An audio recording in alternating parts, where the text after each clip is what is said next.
Good morning.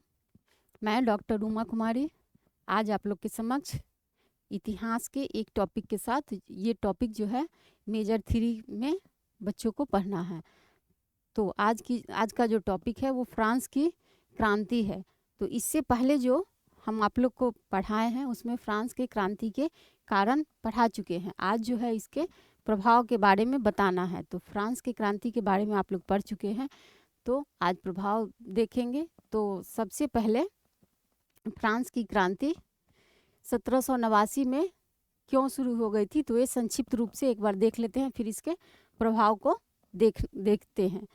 तो 1789 में France की क्रांति शुरू हुई थी। उस समय विश्व में एक अलग ही पहचान के रूप में ये क्रांति सामने आई थी। 1789 की फ्रांस की जो क्रांति है यूरोप के इतिहास की एक सबसे महत्वपूर्ण घटना थी, जिसने एक युग का अंत और दूसरे युग का आगमन का मार्ग प्रशस्त किया था।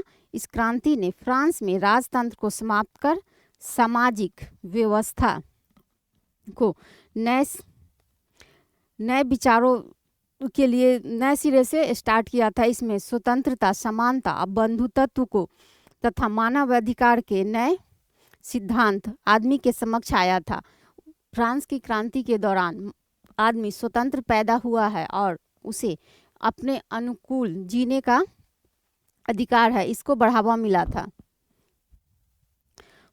वर्षों से जो चली आ रही थी प्रथा, उसका अंत करके और फिर एक नए सिरे से राज्य तंत्र का अंत करके और जनतंत्र की व्यवस्था फ्रांस की क्रांति के दौरान किया गया था। पुरानी जो रीति रिवाज थी, संस्थाओं को चुनौती दी। फ्रांस की क्रांति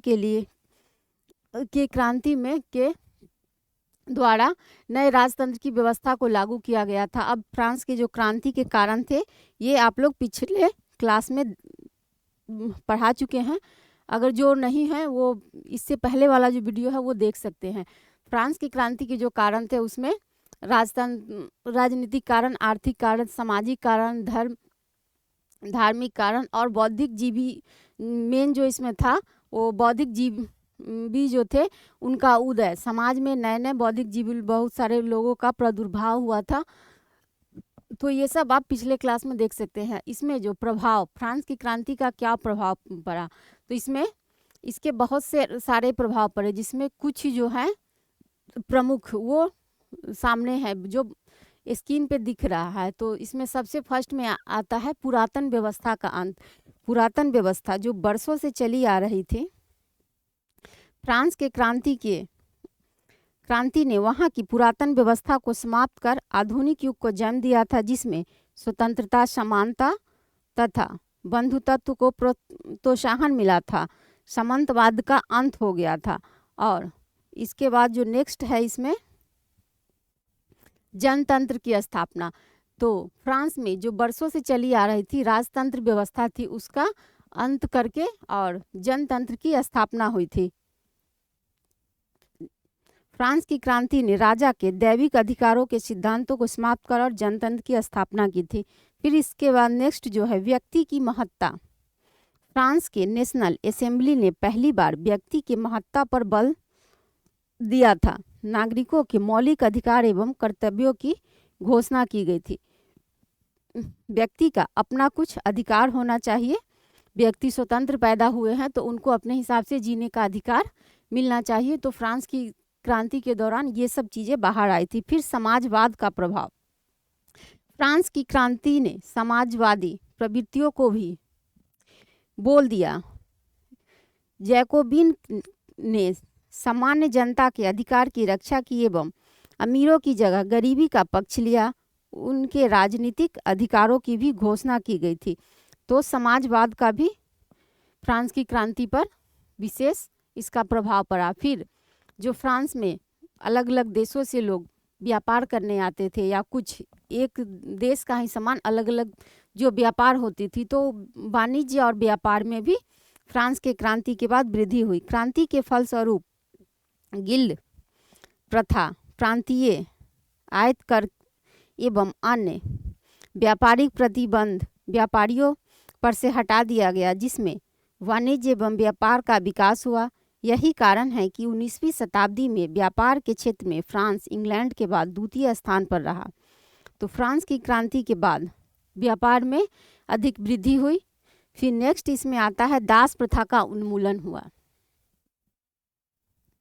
तो फ्रांस की क्रांति जिस समय हुई थी उस समय समाज में दास की खरीद बिक्री भी होती थी और दास प्रथा जो है सो विशेष रूप से इसमें प्रमुख थी, जिसका फ्रांस के क्रांति के बाद अंत तो ना हो सका था, लेकिन इस अंत की का जो है शुरुआत किया गया था।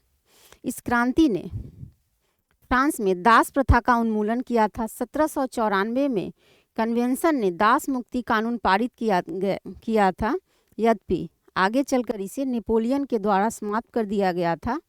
सन 1848 ईस्वी में अंतिम रूप से फ्रांसीसी उपनिवेश से दास प्रथा का उन्मूलन कर दिया गया था। अंत में जो है सो एक कानून बना के दास प्रथा को खत्म किया गया था।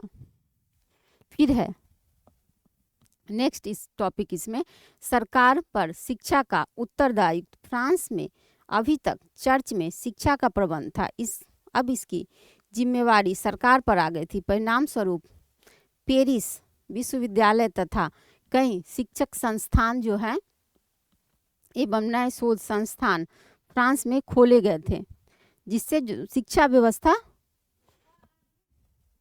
मजबूत हो गई थी। फिर नेक्स्ट टॉपिक है इसमें राष्ट्रीय कैलेंडर। फ्रांस में एक नया राष्ट्रीय कैलेंडर लागू किया गया था, जिसको ऋतुओं के आधार पर 12 महीनों में बांटा गया था और उनका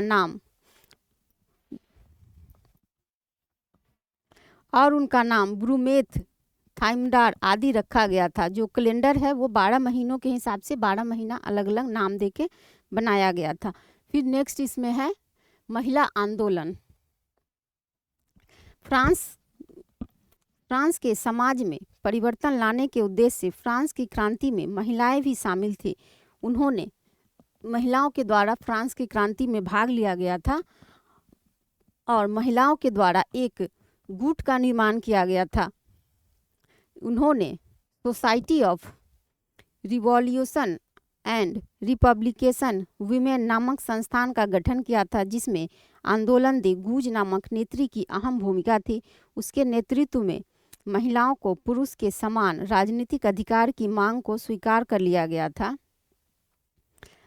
परंतु राजनीतिक अधिकार शुरू में ही उन्हें नहीं मिल पाए। फ्रांस की क्रांति ने महिलाओं को अपने अधिकारों के प्रति सजगता का पाठ पढ़ाया, जिसके कारण आगे चलकर वर्षों तक महिलाएं आंदोलन चलता रहा। परिणाम स्वरूप सन 1996 ईस्वी में फ्रांस की महिलाओं ने मताधिकार प्राप्त करने में सफलता हासिल की।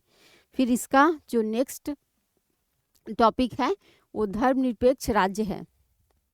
धर्मनिरपेक्ष का मतलब ही होता है सभी धर्म को सामान्य रूप से समान अधिकार मिलना।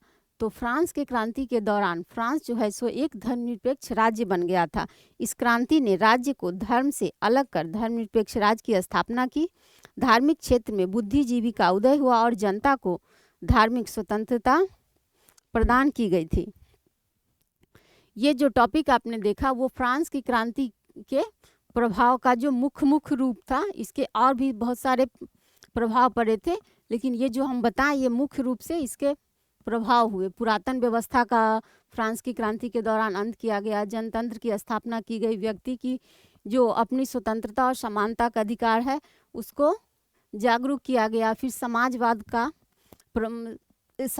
का प्रभाव पड़ा। फिर वाणिज्य व्यवस्था में भी फ्रांस की क्रांति के बाद वृद्धि हुई। फिर दास प्रथा का उन्मूलन के लिए भी इसमें कदम उठाए गए। फिर सरकार और शिक्षा का भी जो बरसों से चली आ रही थी वो चर्च में जो व्यवस्था थी उसमें भी चेंज लाया गया और शिक्षा की नई नई तकनीकों को जागरूक किया गया। फिर जो राष्ट्रीय कैलेंडर था जो जिससे गणना होती है दिन और दिन की, वो सब महीने का, वो उसमें भी चेंज किया गया। फिर महिलाओं को भी अपना अधिकार समझ में आया और राजनीतिक के क्षेत्र में महिलाओं को भी अपने अधिकार का यूज करने का मौका मिला। फिर फ्रांस जो है सो एक धर्मनिरपेक्ष राज्य के रूप में सामने आया। तो फिर आज के लिए इतना ही। फिर नेक्स्ट क्लास में मैं एक दूसरे टॉपिक के साथ आप लोग से मिलूंगी, तब तक के लिए धन्यवाद।